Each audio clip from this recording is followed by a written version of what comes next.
بدأنا بسم الله وبالصلاة الله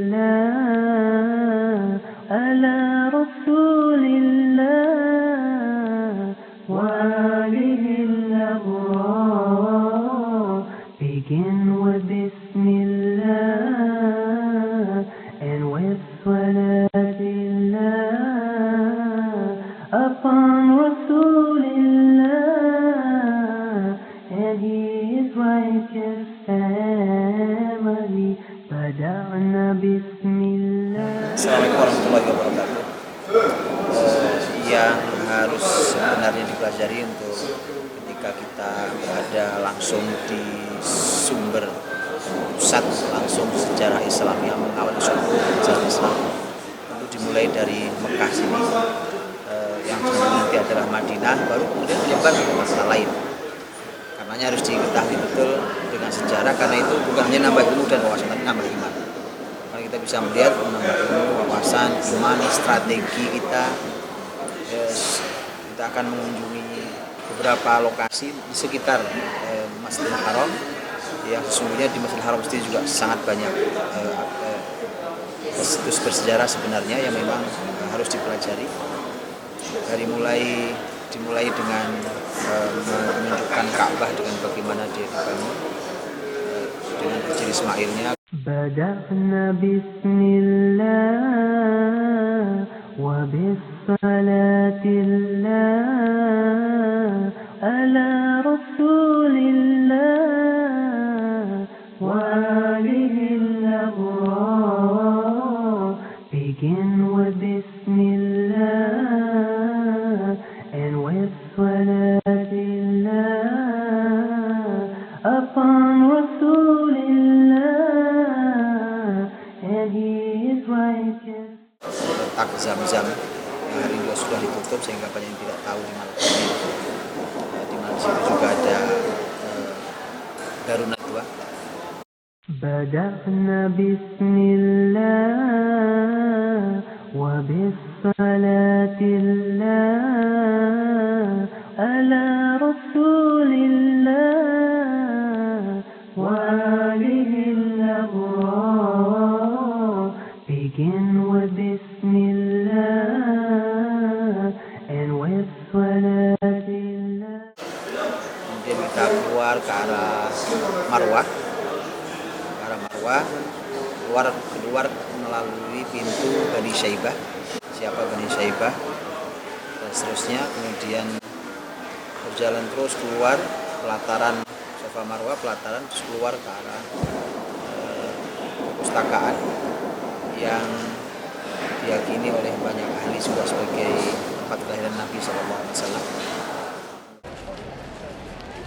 Dan di belakangnya yang ada gunung-gunung yang disebut dengan Syekh Abi Thalib, tempat yang juga bersejarah, tempat diboikotnya Nabi SAW.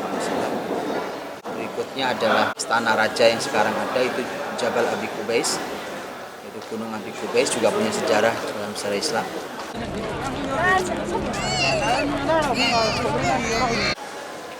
Setelah itu kita kembali ke mendekat ke Masjidil Haram, ada pintu Abbas. Abbas bin Abdul Muthalib, keturunan paman Nabi SAW yang memiliki beberapa keistimewaan, dan rumah beliau yang di Mekah menjadi saksi hari ini buat kita bahwa orang penting yang diabadikan di dalam sejarah Islam. Selain paman Nabi SAW, Quraisy Hashimi, beliau adalah paman Nabi yang membela, seperti halnya para Nabi Shallallahu Alaihi Wasallam, seperti halnya paman Nabi yang lain juga membela. Tapi bedanya Abbas seperti halnya Hamzah, paman Nabi yang Muslim, dan Abbas memiliki beberapa keistimewaan. Di antaranya adalah bahwa Abbas ketika Rasul Shallallahu Alaihi Wasallam dan para sahabat sudah hijrah ke Madinah, Abbas diminta untuk tetap tinggal di kota Mekah karena berfungsi sebagai pemberi informasi tentang semua pergerakan Quraisy di Mekah, dan kemudian memberitahukan Nabi SAW, termasuk pergerakan ketika mereka mau melakukan penyerangan kepada ke kota Madinah. Ini Abbas. Dan yang paling menarik juga diantaranya adalah salah satu anak dari Abbas adalah orang sangat besar dalam sejarah Islam, yaitu Abdullah bin Abbas radhiyallahu anhu, yang kita tahu bagaimana kehebatan anak muda, dan ini adalah merupakan anaknya Abbas radhiyallahu anhu.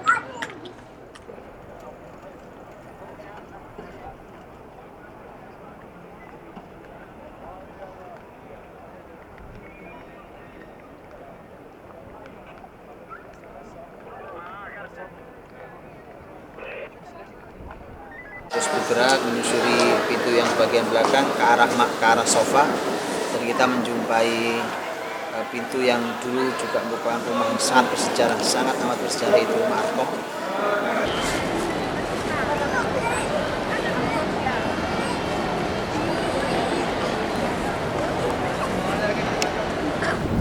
Arkom juga seorang anak muda yang usianya masih di bawah 20 tahun, dari keluarga besar Bani Makhzum yang sesungguhnya adalah keluarga besar Abu Jahal, tetapi tempat itu sangat istimewa karena tempat itu dipakai oleh Nabi SAW, rumahnya dipakai oleh Nabi untuk mengaji tersembunyi agar tidak diketahui oleh orang kafir Quraisy dalam rentang waktu dari kurang lebih tahun 5 kenabian sampai Rasul Hijrah. Itu artinya kurang lebih sekitar 8 tahun.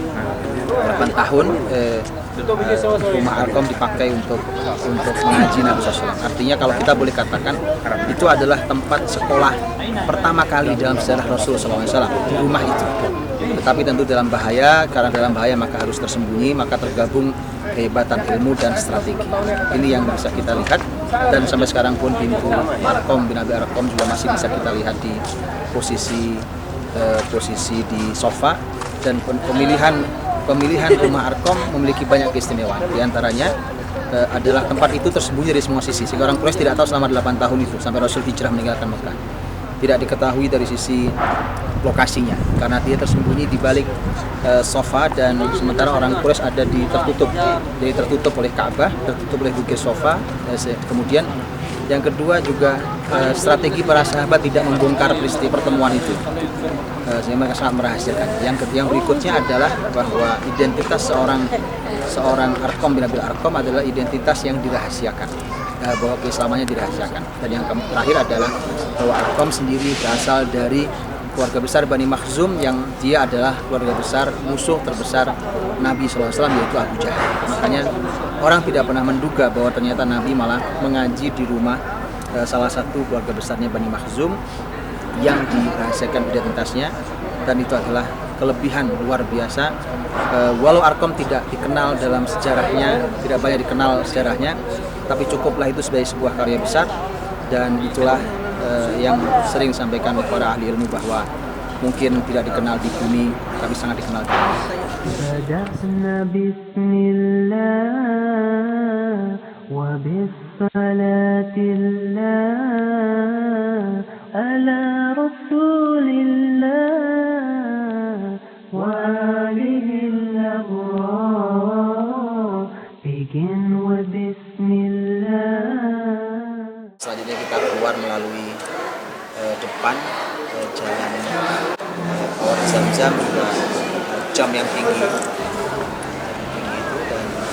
Dan yang menarik dari pembangunan jam yang sangat disayangkan, tidak pernah dibahas, adalah bahwa di situ tertulis gedung sebesar itu seluruh penghasilannya adalah wakaf Malik Abdul Aziz, wakaf Raja Abdul Aziz untuk kepentingan Haramain, yaitu untuk Masjid Haram dan Masjid Nabawi. Dan kemudian kita kembali.